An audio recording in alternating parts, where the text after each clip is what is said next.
Kanto no Gokiburi no minasan konnichiwa. Ce qui veut dire, en langage français, bonjour à tous mes cafards du Kanto. Donc Kanto, région de Tokyo, Gokiburi qui veut dire cafard. Et pourquoi est-ce que je parle de cafard? Parce qu'en fait, pendant l'été au Japon, qui est une période très chaude et très humide, il y a pas mal de cafards, enfin pas mal. Honnêtement, là en 2 mois, j'en ai tout simplement pas vu. Donc pour l'instant je trouve que c'est une légende, mais tu vois, quand j'étais en stage en Floride, il y en avait beaucoup plus. Donc voilà, mais je sais que les Japonais ils ont peur de ces Gokiburi, donc ça me fait marrer. Les gars, aujourd'hui, pourquoi Geeks Lafonte est là? Parce que déjà c'est l'été actuellement au Japon. Aujourd'hui il fait franchement beau, petit ciel bleu, je sais pas si ça se voit à la caméra mais c'est carré dans le Banks. Il fait 38 degrés, ça fait 1 mois et demi que l'été a commencé, c'est extrêmement chaud, extrêmement humide. Je pensais que le Japon c'était quand même vachement dans le nord, et en fait en réalité le Japon en fait c'est pas tant dans le nord que ça, c'est-à-dire que par rapport à l'équateur, en termes de latitude ou longitude, à chaque fois je me trompe entre les deux, bah c'est à peu près autour de l'Espagne, tu vois, donc en vrai l'été c'est vachement chaud. Voilà, pour la petite information. Et on se retrouve aujourd'hui parce que, dans mon quartier, parce que ça fait maintenant 1 an que j'habite au Japon, et à vrai dire, je rentre dans quelques semaines en France. Donc, petite larme, mais je me suis dit c'est l'occasion de faire quelque chose. C'est-à-dire de présenter mon quartier japonais. Je pense que c'est quand même sympa de vous montrer ça, de montrer le quartier dans lequel j'ai évolué cette dernière année. Voilà, je trouve ça cool. Et voilà, lorsque je posterai cette vidéo, je ne serai plus dans ce lieu. Donc voilà, je me mets pas en danger, quoi. Vous pouvez savoir où j'habite. Je n'y serai plus. Donc, on va commencer par ce jeune shrine. Qu'est-ce que c'est qu'un shrine? Le jinja. En fait, c'est un temple japonais. Et donc, en fait, dans de nombreux quartiers, il y aura un petit temple comme ça. Donc, c'est un temple Shinto qui permet de prier tout simplement. Donc vraiment, donc là c'est juste à côté de chez moi. Ce shrine, je l'adore.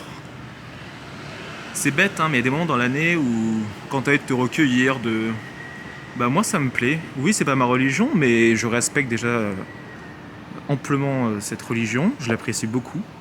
Et dans des moments parfois difficiles dans l'année, quand il y a eu le drame en Corée du Sud lors d'Halloween, ça m'a fait quand même vachement affecté. Et donc je m'étais recueilli ici, puis voilà. C'est-à-dire que je trouve ça vraiment cool d'avoir ça dans ton quartier. Deuxième, alors là il faut pas qu'ils me voient les coiffeurs, sinon ils vont se dire le boug il nous filme. Mais ici c'est les refs, c'est-à-dire que c'est un coiffeur Berlin. Si vous allez à Tokyo, allez vous faire coiffer ici. Alors j'ai pas essayé les autres, hein. Mais voilà, au cours de l'année, j'y suis peut-être allé 3 fois chez le coiffeur, pardon. Et ils m'ont vraiment bien coupé. Bon, ils parlent pas un mot d'anglais, hein, mais c'est des bons, c'est des jeunes. Ils ont ouvert ça, je crois, il y a genre 1 an et demi, 2 ans. Donc c'est top. Messieurs, dames, on va aller direction un peu plus le cœur du quartier.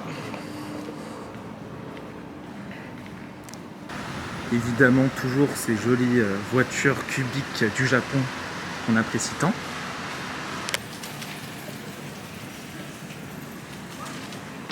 Là, vous avez le fameux drugstore du Japon. Donc en fait, le drugstore au Japon, c'est pas comme le drugstore aux États-Unis qui vend seulement des médicaments. En fait, ils vendent aussi des produits cosmétiques, également des produits ménagers. Donc nous, on achète avec Paul souvent notre fameuse lessive, et également en fait à manger. Donc en fait, c'est devenu un peu un fourre-tout. Putain les gars, il y a tellement de gens, je suis avec ma caméra là en train de me filmer, putain c'est fou, hein. Même après 2 ans, je suis toujours autant gêné, j'ai pas envie de faire chier les gens en fait. C'est plus, je suis pas tellement gêné moi vis-à-vis de la caméra, c'est juste j'ai pas envie de faire chier les gens. Là vous avez un 100 yen shop qu'il y a souvent au Japon, donc magasin où tous les trucs sont à 100 yens. C'est top quand il vous manque un truc pas cher, vous y allez, vous chopez. Là, hyper important, le Summit qui est en fait un grand supermarché sur 3 étages. Et donc ce supermarché, c'est clairement le supermarché où on allait faire nos courses. Tu as un large choix de produits. Alors que dans ce que je vais vous montrer juste après, les fameux combini, c'est bien, ça dépanne. Mais au quotidien, c'est bien d'avoir quand même beaucoup plus de choix, notamment en termes de viande, etc. Donc avoir un supermarché dans ton quartier, c'est au Japon, je recommande fortement.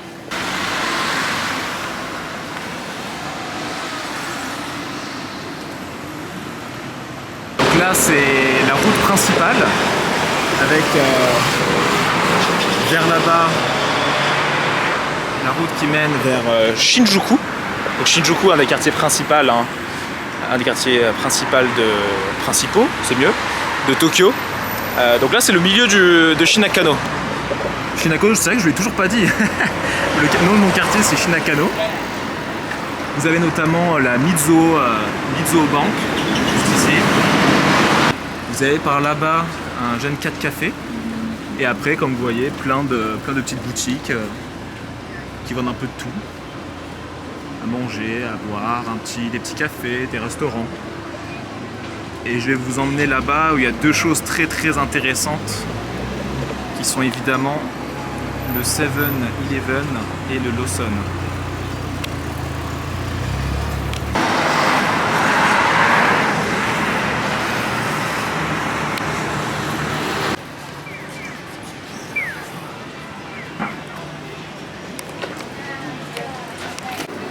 Nous sommes dans le combini.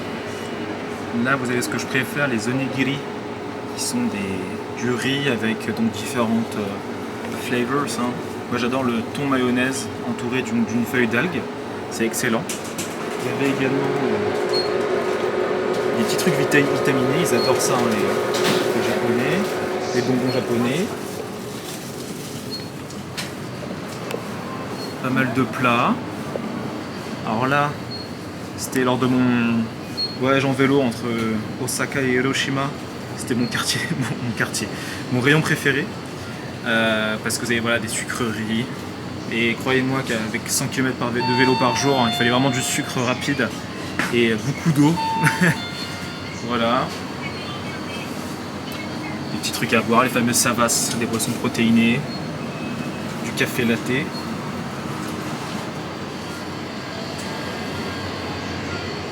De l'alcool, encore de l'alcool, et pas mal de bières. Les bières les plus connues, c'est Sapporo, la Kirin, la Asahi, Suntory. Voilà, vous avez pas mal de trucs.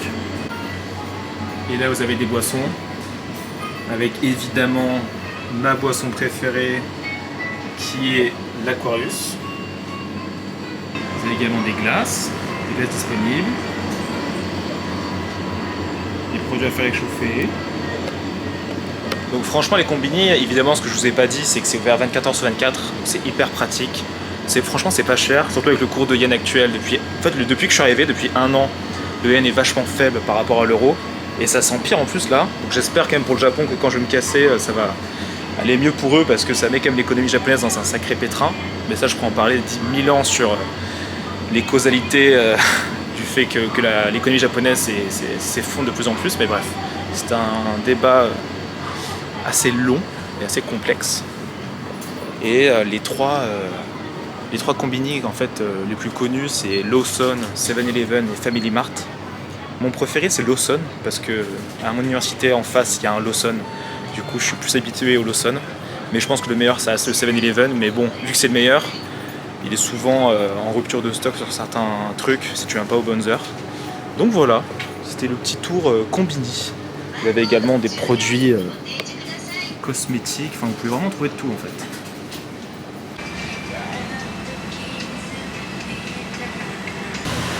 Et là, le meilleur combini, messieurs dames, le Lawson. Bon, je vais pas rentrer dedans parce que ça reste des produits quand même assez similaires, mais il y a quand même une petite différence. Voilà, des bureaux, tout ce qui est immobilier.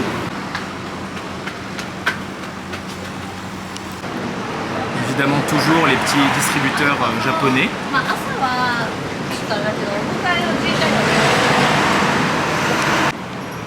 Et à côté de ces jolis distributeurs, vous avez le fameux Pachinko, qui est un peu le casino des des japonais.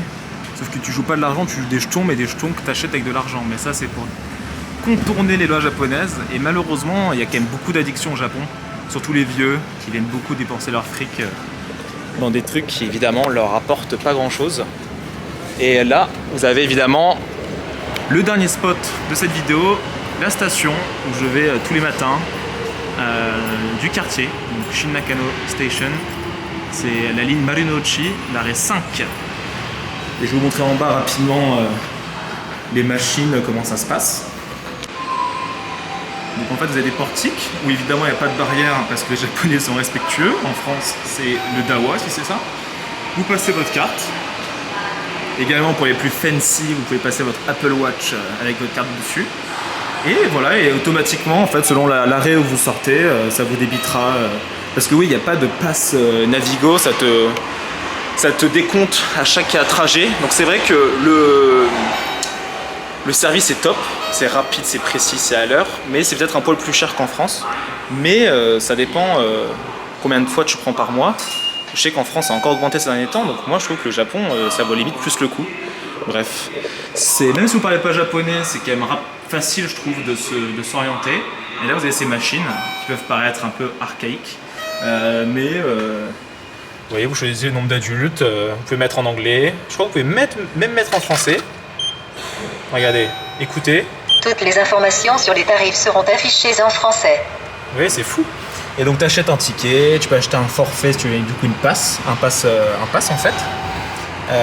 Et voilà, vous pouvez recharger du coup. Quand ton pass il est vide, tu mets ta carte, ton pass juste ici, tu mets ta tuile, tu la recharges, hyper pratique. Et la carte, vous l'achetez pour 500 yens. Enfin voilà, c'est hyper pratique. Donc je pense que... Hop, voilà, annulé. Je pense qu'on est bon pour l'aspect métro. Mais encore une fois, c'est top quoi. C'est les premiers mois honnêtement, de septembre à décembre 2022. Mes 4 premiers mois au Japon, j'ai dépensé pas mal de thunes dans le métro parce que je voulais découvrir un maximum de quartiers. En fait, avec le temps, évidemment, tu bouges un peu moins. Donc le prix me choque pas du tout.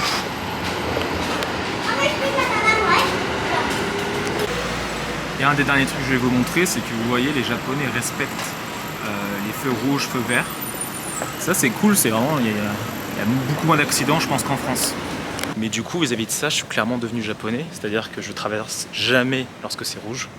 Et même j'ai quand même développé un comportement un peu japonais au quotidien et je me dis qu'en France, mais je vais me faire bully quoi. Vraiment je vais pas comprendre ce qui m'arrive. Je suis jamais sur mes gardes ici. Je respecte, je fais attention aux autres, enfin, tu vois, c'est pas être moins affirmé, je trouve que c'est juste une notion de respect qui est au pas même niveau, et je dis pas que les Français sont pas respectueux, je pense que c'est juste encore une fois une différence culturelle, parce que parfois les Japonais en font beaucoup trop, tu vois, genre, donc tu peux te dire aussi parfois, est-ce qu'ils se foutent pas de ma gueule, tu vois, enfin, c'est aussi histoire de... C'est pas qu'ils se foutent de ta gueule, c'est juste que c'est aussi dans la société, lorsque tu es en dehors de ton cocon familial, tu respectes un certain nombre de règles. Du coup, messieurs, dames, on a fait le tour. On se retrouve de nouveau devant le shrine, notre ami le coiffeur. et j'espère que ce petit tour vous a plu. Voilà, je voulais juste finir en vous disant que, au final, ce quartier japonais ressemble beaucoup à un grand nombre de quartiers. Parce qu'à part les grands quartiers qui sont effectivement tous très différents, les petits quartiers comme ça, résidentiels japonais, ils se ressemblent en fait beaucoup, tous. Et ils sont tous dans la même veine, à peu près avec les mêmes services, etc. Ça se ressemble quand même. Mais, voilà, il y a quand même plusieurs choses qui font que moi je suis attaché. Alors voilà, il y a un point qui est juste le côté pratique, c'est-à-dire que je suis quand même à 3 stations de Shinjuku. Shinjuku, station centrale qui t'emmène où tu veux en fait, dans la région de Tokyo et même en dehors, hein, même dans d'autres régions du Japon. Donc ça c'est génial, c'est-à-dire que en France, moi j'habite en région dans l'ouest parisien. Quand on me dit viens sur Paris, en fait j'ai jamais vraiment fait ça. Enfin, quand je le fais, c'est vraiment c'est le parcours du combattant quoi. C'est 1 heure, 1 heure et demie. Le dernier train, tu dois le prendre à 22h. Enfin, une vraie galère. Alors que ici, tu vois, je suis au cœur de la ville quoi. Donc c'est génial. Et la grosse raison En fait, toute la vidéo, je suis comme ça parce qu'en fait, je veux pas faire chier les Japonais. J'espère juste que la vidéo aura quand même été sympa parce que c'est vrai qu'il y a des moments où voilà, je parle un peu vite, un peu voilà, parce que je veux pas faire chier le monde. Enfin, tu vois, déjà que t'es étranger au Japon, t'as envie de respecter les us et coutumes. On sait très bien qu'il y a plein d'étrangers qui sont... Les étrangers parfois sont mal vus au Japon parce qu'il y en a plein qui ne respectent pas. Et du coup, je veux pas faire chier avec ma caméra, sachant que j'adore les cultures et je veux vraiment pas les opportuner. Et on sait, vis-à-vis de tout ce qui est caméra, tout ça, qu'il y a un fameux américain, Logan Paul, en 2019, il y a 4 ans, qui avait pas du tout respecté la culture japonaise. Et c'est un gars qui a des millions et des millions de gens qui le suivent aux États-Unis et dans le monde entier. Du coup, ça avait fait un énorme tollé. Enfin, vraiment, c'était limite une crise diplomatique. Hein. On est pas loin de ça, tu vois. Bref, donc voilà, je vais respecter. Et là, je parlais moins fort parce qu'il y a un gars qui arrive au shrine. Et voilà. Et donc voilà, le dernier point que je vais vous dire, c'est que pourquoi je vous fais cette vidéo, parce qu'en fait, je m'en souviens très bien du premier jour, lorsqu'on arrivait avec Paul avec nos valises et qu'on était là en mode où est-ce qu'on est, tu vois. Et j'ai tellement de souvenirs ici, tu vois, des souvenirs joyeux, parfois des souvenirs plus tristes. Enfin, il y a de tout, toutes les émotions que j'ai partagées dans ce quartier. Et je sais que toutes les fois où je reviendrai au Japon, je reviendrai ici, même si j'y habite plus. Je sais que c'est un passage incontournable. Shinakano dans mon cœur. Et voilà, c'est tout. J'espère que cette vidéo vous aura plu. Les gars, on se retrouve dans une prochaine vidéo prochainement. Prenez soin de vous, lâchez un pouce bleu et peace, il y a des belles choses qui arrivent. Ciao, ciao.